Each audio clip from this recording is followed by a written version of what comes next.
says Rocket Man, if you can't read that. I don't know if that's an unpopular opinion or not, but I promise it's relevant to this video. I have just a few thoughts. So Weird, the Al Yankovic story released this week on Roku TV, which I think it is in itself a joke. I don't know why, but it's kind of funny that this movie was released on the Roku channel. Nothing against Roku, but like that is just out of left field and, dare I say, a little weird. And I think that's the point. Anyway, I have to say it is relevant that I am a Weird Al fan. Probably not the biggest Weird Al fan, but you know what? I'd say I'm in like the top 40% of humanity that likes him and thinks he's a really good artist, even though a majority of what he does is parody. But I think it still takes a lot of talent to do that. So like, if anyone says that he is talentless, that doesn't really track with me, but whatever. I'm just assuming that people that don't like him don't think he's talented. But that's besides the point. Yeah, so I like Weird Al. I found myself putting on Trapped in the Drive-Thru, Virus Alert, and Weasel Stomping Day are the top three I usually find myself playing, which is a little weird because I think 2 of the 3 of those aren't even parodies. Don't fact check that, though, because I'm not sure.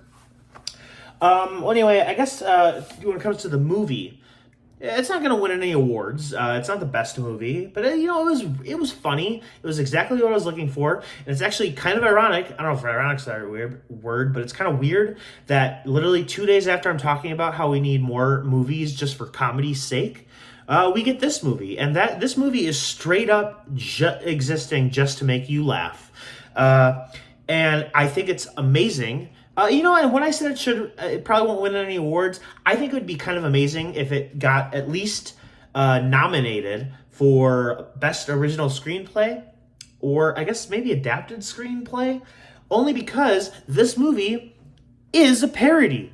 And of course it's a parody. It's the only thing that would make sense for a Weird Al biopic. Don't get me wrong, I'm not saying he doesn't deserve one, but if we're going to be making a biopic about Weird Al, why would you not, embellish everything? It's not even embellishment. It's straight up just lying to you in the best way possible. Because, I mean, the fact that the movie literally... Sorry, I'm going to spoil the movie. I don't think people really care. So I think it's just kind of... It's definitely out there because it literally ends with Madonna becoming the head of the cartel because Weird Al killed Pablo Escobar in the 80s. And it ends with Madonna putting out a hit on Weird Al, and he literally dies at an award ceremony in 1985. So, needless to say, it's pretty obvious that this movie is not based in reality. It does a nice job of starting off where you're unsure of whether or not if it's going to be parody or not, but it falls pretty quickly, and obviously this is a parody. Because it does start, with your classic music biopic, misunderstood by their parents.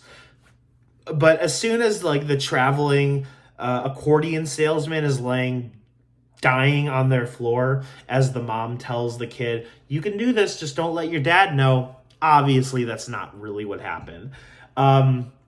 But... that's okay, because literally there were actually times in this movie where I actually laughed out loud. I say actually too much, and that is going to be fixed once I learn how to cut these videos. Soon, I promise. On my day off, I'm going to just work on that. But yeah, I guess I want to kind of go into what I meant in the beginning about Bohemian Rhapsody and Rocket Man. I think Rocket Man is the better movie. I didn't used to think this, but Rocket Man was just fun, because Bohemian Rhapsody, obviously everyone knows, they embellished the story, they changed it up a little, but they tried to make it more serious, and I know that's what they were going for.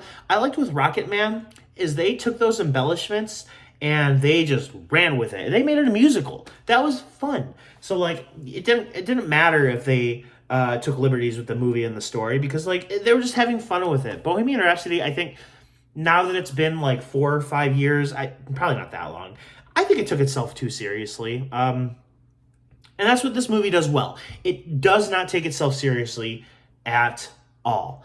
Just along with that, they got Daniel Radcliffe to play Weird Al, which it wasn't a choice I thought that would make sense, but just, the theme of the video, it was a weird choice. And it was great.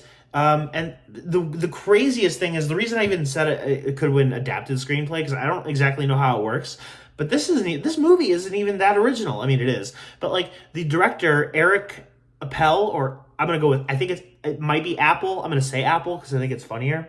Sorry. Eric Apple wrote and directed like a short on Funny or Die about 12 years ago with almost the exact same beats in it was like a trailer for a movie, but it was starring different people. In this movie, obviously Daniel Radcliffe is playing Weird Al, but in that trailer that they made for Funny or Die was Aaron Paul. I think that would have been wild. I think I would have liked Aaron Paul more, but Daniel Radcliffe just added something to it. And I gotta say, I really like Daniel Radcliffe.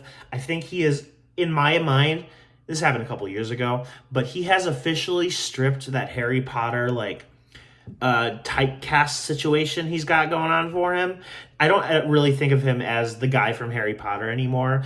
I think of him as Daniel Radcliffe, an actor who makes really fun, interesting role choices that also happen to play Harry Potter.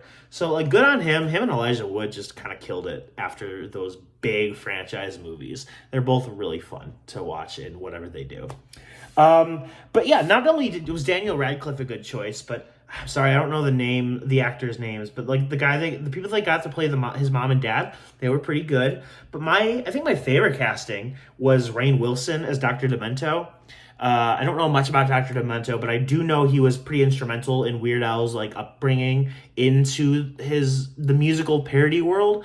And just Rainn Wilson, after seeing side-by-side shots, Rainn Wilson was a great choice. Rainn Wilson needs to be in more movies. He's funny. I just don't know this because I haven't really talked about it, but I love The Office, most of The Office. Maybe I'll talk about The Office at some point. I think I kind of have to. But Rainn Wilson was great in this. Rachel Evan Woods, I think is her name, is played Madonna. She was great. She was so funny. And then she just was like, I'm here for this movie. I will do whatever I need to go for the joke. It was fun. I will say the movie dragged a little bit, but I also think that's kind of the joke, because it dragged at the same point that most musical biopic movies drag.